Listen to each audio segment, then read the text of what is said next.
there are more and more urban farms in the city, in New York, and they're expanding. There's a lot more interest in them. Yeah, I mean, I think generally New York is an area, and especially in Brooklyn and Manhattan, where farming was really, really popular for a long time throughout history. The Dutch came and they farmed for a very long time, and we have like really beautiful, rich soils.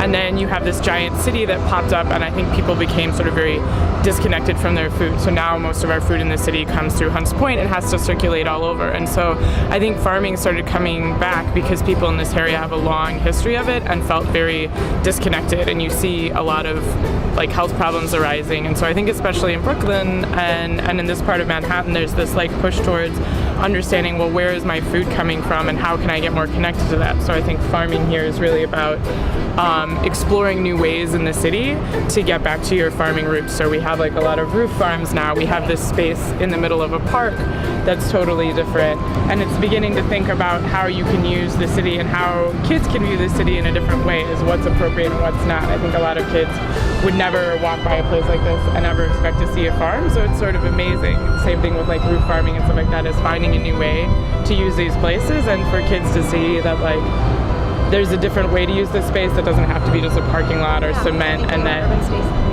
you can have green space that's productive, you know, that you're never going to feed a city like this, but that you can also be more connected to your food specifically.